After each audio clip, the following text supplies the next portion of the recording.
শুরু করছি আজকের গল্প ষষ্ঠীপদ চট্টোপাধ্যায়ের লেখা ব্রহ্মডাঙ্গার মাঠ। যে সময়কার কথা বলছি তখন আমার বয়স 14-15-র বেশি নয়। মাকড়দার কাছেই আছে ঝাপড়দা, নামটা শুনলেই তখন হাসি পেত। তাই সেই ঝাপড়দাতে আমাদের এক বন্ধু ছিল, তার নাম ক্যাবা। ক্যাবলাকান্ত থেকে ক্যাবা কিনা জানি না, ওই নামেই তাকে ডাকতো সবাই। তা সেই বন্ধুটি বেঙ্গয় পাড়ায় মুড়িউলি মাসির বাড়িতে আসতো বলেই তার সঙ্গে আমার এবং আমার বন্ধুদের পরিচয়। সে যাই হোক, একদিন ক্যাবা আমাদের ধরে বসলো 2-1 দিনের জন্যে ওদের গ্রামে যেতে হবে। ওর এই আমন্ত্রণে আমরা কেউ না করলাম না। গোরা, আমি আর পল্টন 3 জনেই লাফিয়ে উঠলাম। যেহেতু মুড়িউলি মাসির বোনপো, তাই বাড়িতেও কেউ এই যাওয়ার ব্যাপারে আপত্তি করল না। মুড়িউলি মাসির বাড়ি নারনায়, ক্যাবাদের দক্ষিণ ঝাপড়ায়। আমাদের হাওড়া শহর থেকে জায়গাটার দূরত্বও বেশি নয়। একদিন সকালে ক্যাবার সঙ্গেই আমরা চললাম ওদের দেশে। তখন হাওড়া ময়দান থেকে মার্টিন কোম্পানির ট্রেন চালু ছিল। সেই ট্রেনে চেপে আমরা ঘন্টা দেড়েকের জার্নির পর ডোমজুড়ে এসে নামলাম। ডোমজুড় তখন এত উন্নত ছিল না, চারিদিকে মাটির অথবা ছিটে বেড়ার ঘর এবং বন জঙ্গলে পরিপূর্ণ ছিল। এইখান থেকে দক্ষিণ ঝাপড়দা হয়ে একটি বনপথ সোজা চলে গেছে নারনার দিকে। নারনার পঞ্চানন্দ হলেন অত্যন্ত জাগ্রত। যাই হোক, সেই পথ ধরে একসময় শ্মশান পার হয়ে একটি গ্রামে এসে পৌঁছলাম আমরা। সেখানে অনেক সুপ্রাচীন বট ও অশ্বত্থের সমারোহ দেখে ভয় পেয়ে গেলাম। তারই মাঝে বহুদিনের পুরনো একটি ভগ্ন দশাপ্রাপ্ত বাড়িতে এসে ঢুকলাম আমরা।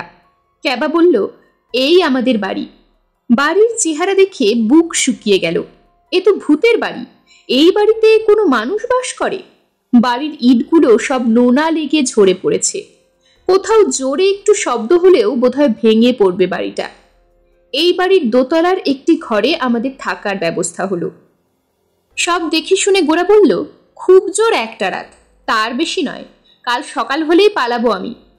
পল্টন বলল, এই নির্ঘাত ভূতের বাড়ি, আজ রাতে ভূত এসে যদি আমাদের গলা টিপে না মারে তো কি বলেছি। আমি বললাম, তার চেয়েও বেশি ভয় হচ্ছে আমার সাপ অথবা বিছে। যে ঘরে আমাদের থাকার ব্যবস্থা হয়েছিল সেই ঘরে সাবেক কালের একটা পুরনো পালিশ ওঠা ভাঙা খাট ছিল। তাতে ছিল দুর্গন্ধযুক্ত তেল চিটে বালিশ আর চটের উপর ছেঁড়া কাঁথা বিছানো গদি। এই বিছানায় শুতে হবে ভেবেও গাল যেন গুলিয়ে উঠল। একটু পরে ক্যাবা আমাদের নিচে নিয়ে গিয়ে ওর বাবা মার সঙ্গে পরিচয় করিয়ে দিল। ওরা সবাই খুব খুশি হলেন আমাদের দেখে। ক্যাবার মা বললেন, গরিবের বাড়িতে কেউ তো আসে না বাবা, তোমরা এসেছো বলে খুব আনন্দ হচ্ছে আমার। আমাদের ঘরদোর ভালো নয়, বিছানাপত্তর ভালো নয়, খুব কষ্ট হবে তোমাদের। ক্যাবার মায়ের আন্তরিকতাপূর্ণ কথা শুনে মন ভরে গেল আমাদের। সত্যি স্নেহময়ী জননী তিনি। বললাম, তাতে কি, ও আমরা ঠিক মানিয়ে নেব। ক্যাবার মা বললেন, যাও কুয়োতলায় গিয়ে মুখ হাত ধুয়ে এসো, আমি তোমাদের জল খাবারের ব্যবস্থা করি। আমরা ক্যাবার সঙ্গে কুয়োতলায় গিয়ে মুখ হাত ধুয়ে নিলাম। ও দড়ি বালতি নিয়ে জল তুলে দিতে লাগলো। আমরাও জল খরচ করতে লাগলাম। তারপর গামছায় মুখ হাত মুছে ঘরে আসতেই ক্যাবার মা আমাদের প্রত্যেককে মেঝে আসন পেতে বসিয়ে গরম গরম লুচি, আলু ভাজা, বোঁদে আর পান্তুয়া খেতে দিলেন। খুব তৃপ্তির সঙ্গে আমরা খেয়ে নিলাম সেগুলো।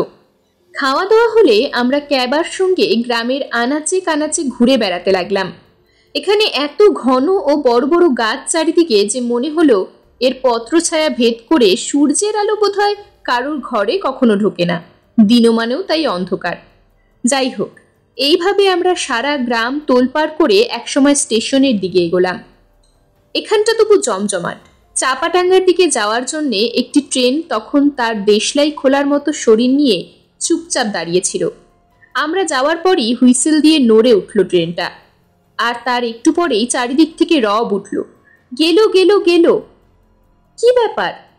না, স্টেশন থেকে বেরিয়ে দক্ষিণ বাড়ির মাঠের দিকে যেতে গিয়ে একটা ছাগলকে চাপা দিয়ে উল্টে গেছে ট্রেনটা। অমনি ছোট ছোট ছোট অনেক লোকের সঙ্গে আমরাও ছুটলাম। কতকগুলো লোক ট্রেনের মাথায় বসে ঠ্যাং ছড়িয়ে বিড়ি বাঁধতে বাঁধতে যাচ্ছিল। তাদেরই অনেকে ছিটকে ছুটকে পড়ায় লেগেছে খুব। বাকি যারা তারা ট্রেনের কামরা থেকে সামান্য আঘাত পেয়ে বেরিয়ে এসে দড়ি বাঁশ ইত্যাদি নিয়ে চেষ্টা করছে আবার কামরাগুলোকে লাইনের উপর তুলে বসানোর জন্যে। একটা বোকা পাঠা এমনভাবে কাটা পড়েছে যে তার ধর একদিকে আর মুন্ডু আরেক দিকে হয়ে গেছে। যাই হোক, প্রায় ঘন্টা দুয়েকের চেষ্টায় কাত হওয়া 2-3টে বগিকে ঠিকভাবে বসানো হলো। আবার নড়ে উঠল ট্রেনটা। আমরাও বিদায় নিলাম। দুপুরবেলা স্নান পর্ব শেষ হলে মধ্যাহ্নভোজ। কাঁসার থালায় মোটা চালের ভাত, বড় জামবাটিতে করে পেঁয়াজ দিয়ে মুসুর ডাল, এছাড়া শাক ভাজা, আলু ভাজা, ঢেঁড়স ভাজি, পোস্তর চচ্চড়ি, শোল মাছের ঝোল আর আমের চাটনি তো ছিলই। সময়টা তখন গরমের দিন, বৈশাখ মাস। আমরা বেশ পরিতৃপ্তির সঙ্গে খাওয়া দাওয়া সেরে সুপুরি এলাচ মুখে দিয়ে ওপরের ঘরে শুতে এলাম। এতক্ষণে কিন্তু পরিবেশটা আমরা মানিয়ে নিতে পেরেছি। খাটে না শুয়ে ঘরের মেঝে মাদুর পেতেই আমরা শুয়ে পড়েছি। শুয়ে শুয়ে কত গল্পই না হলো আমাদের। বেশি গল্প করতে লাগলাম ট্রেন উল্টানোর ওই ব্যাপারটা নিয়ে। ভাগ্যে বগিগুলো সব কাত হয়েছিল, না হলে কেউ না কেউ মরতই। পল্টন বলল, রেল দুর্ঘটনায় মরলেই লোকগুলো সব ভূত হয়। গোরা বলল, তা কেন হবে? ওরা হতো স্কন্ধকাটা। আমি বললাম, বারে, স্কন্ধকাটা বুঝি ভূত নয়? ক্যাবা বলল, যতক্ষণ না কেউ নিজে থেকে রেল লাইনে মাথা দিয়ে গলা না কাটাবে ততক্ষণ সে স্কন্ধকাটা হবে না, তবে অপঘাতে মরলে অন্য ভূত সে হবেই। আমাদের যখন এইরকম সব আলোচনা হচ্ছে তখন হঠাৎই নাদা পেটা কদম ছাটা একটা ছেলে এসে ক্যাবাকে ডেকে নিয়ে গিয়ে চুপি চুপি ফিস ফিস করে কি যেন বলল। শুনেই তো লাফিয়ে উঠল ক্যাবা। বলল, দারুণ হবে রে, কোথায় করবি? ব্রহ্মডাঙ্গার মাঠে? তবে আর দেরি কেন, জোগাড় যন্তর কর সব। ছেলেটা চলে যেতেই ক্যাবা এসে বলল, আজ রাতে একটা জোর পিকনিক হবে আমাদের, খাল ধারে ব্রহ্মডাঙ্গার মাঠ, তোরাও থাকবি। পল্টন বলল, বলিস কি রে, তা মেনুটা কি শুনি? গরম ভাত, পাঁঠার মাংস আর আমের চাটনি। গোরা বলল, চাঁদা কত করে? পাঁঠার তো অনেক দাম। ক্যাবা বলল, তেল নুনটা ঘর থেকেই জোগাড় হয়ে যাবে, চালেরও অভাব হবে না, আমও আছে গাছের ডালে, 2-4টে পেরে নিলেই হবে। কিনতে হবে শুধু গুড় আর চিনিটা। মাংসটা তো ফাও, অর্থাৎ কিনা তখনকার সেই কাটা পড়া পাঁঠাটাই হবে আজ রাতে আমাদের খোরাক। আমার বন্ধু ওই হেবোটা সবার নজর এড়িয়ে সরিয়ে নিয়ে এসেছে পাঁঠাটাকে। অমন নধর পাঁঠা সচরাচর পাওয়া যায় না। সত্যি ভোজটা যা হবে না। ক্যাবার কথায় গোরা পল্টন উৎসাহিত হলেও আমার মন কিন্তু সায় দিল না। বললাম, দেখ, খাওয়ার জন্য একটা পাঁঠাকে যদি কাটা হয় বা ঠাকুর দেবতার থানে বলি দেওয়া হয় সে আলাদা কথা, কিন্তু রেলে কাটা পড়া বা অন্য কোনোভাবে অপঘাতে মরা কোনো প্রাণীর দেহ খাদ্য হিসেবে গ্রহণ না করাই ভালো। ক্যাবা বলল, দূর বোকা, কেটে খাওয়া আর রেলে কাটা পড়া একই ব্যাপার হলো, কিছুই হবে না ওতে, চল তো। আমার গা ঘিন ঘিন করলে কি হবে, গোরা আর পল্টনের দেখলাম উৎসাহ খুব। অগত্যা অনিচ্ছা সত্ত্বেও যেতেই হলো ওদের সঙ্গে। ব্রহ্মডাঙ্গার মাঠে তখন হেবো ছাড়াও আরো 2-3 জন জড়ো হয়েছে। সবাই মিলে একটা গাছের ডালে পাঁঠাটাকে ঝুলিয়ে তার ছাল চামড়া ছাড়াতে লেগে গেছে। এই করতে করতেই বেলা খাবার। সন্ধেবেলা মাঠে গর্ত করে সেই গর্তের মুখে ইট বসিয়ে উনুন তৈরি করা হলো। তারপর শুকনো ডালপালা জোগাড় করে তাই জাল দিয়ে শুরু হলো রান্না বান্না। দেখতে দেখতে আমরা প্রায় 10-12 জন হয়ে গেলাম। আমের চাটনি ভাত আগেই তৈরি হয়েছিল। গরম গরম মাংস রান্না হলেই শুরু হবে খাওয়া দাওয়া। কুমোরদের বাড়ি থেকে কিছু মাটির গেলাস চেয়ে আনা হয়েছিল।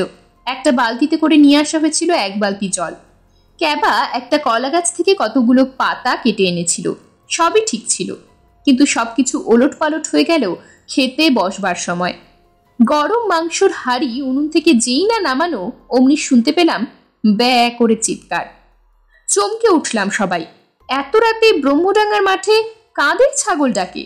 যেমন তেমন ডাক নয়, অস্তিমের ডাক বলির আগে পাঠারা যেভাবে ডাকে ঠিক সেই রকম। আর তারপরই মনে হলো মাঠময় কি যেন ছুটে বেড়াচ্ছে। একটু পরেই হঠাৎ একটা ঢিপ করে শব্দ হলো, যেন ভারী কিছু একটা লাফিয়ে পড়লো গাছের ডাল থেকে। আমাদের সঙ্গে 2টো হেরিকেন ছিল, সে দুটোও নিভে গেল দপদপিয়ে। আর সেই অন্ধকারে আমরা দেখতে পেলাম কিম্ভূত কিমাকার একটা মূর্তি লোলুপ দৃষ্টিতে তাকিয়ে আছে রান্না হওয়া সেই মাংসের হাড়িটার দিকে। আমরা তখন আর আমাদের মধ্যে নেই। বাবারে মারে করে যে যেদিকে পারলাম পালালাম। ক্যাবা, আমি, গোরা আর পল্টন এক ছুটে ওদের বাড়িতে। ক্যাবার মা তো সব শুনে খুব বকলেন ক্যাবাকে, বললেন, বলিহারি রুচি তোদের, অপঘাতে মরা কোনো প্রাণীর দেহের মাংস কেউ খায়? তার উপরে ভর সন্ধেবেলায় তোরা গিয়েছিলি ব্রহ্মডাঙ্গার মাঠে, ওটা যে একটা দোষান্ত মাঠ তা বুঝি ভুলে গিয়েছিস? আমরা সবাই মাথা হেট করে বকুনি হজম করলাম। যাই হোক, সে রাতে মাংস ভাতের বদলে দুধ ভাত খেয়েই শুতে গেলাম আমরা। পরদিন সকাল হতেই আমরা বাড়ির দিকে রওনা দিলাম। অনেক পরে ক্যাবার মুখে শুনেছি একটা মুন্ডহীন ছাগলকে প্রায় দিনই সন্ধ্যের পর রেল লাইনের ধারে অথবা ব্রহ্মডাঙ্গার আশেপাশে তার ছায়া শরীর নিয়ে ঘুরে বেড়াতে দেখা যায়। সে কারোর ক্ষতি করে না, ভয় দেখায় না, ডাকেও না, শুধু দেখা দেয় আর মিলিয়ে যায়। তবে আমরা কিন্তু আর কখনো ও মুখ হইনি।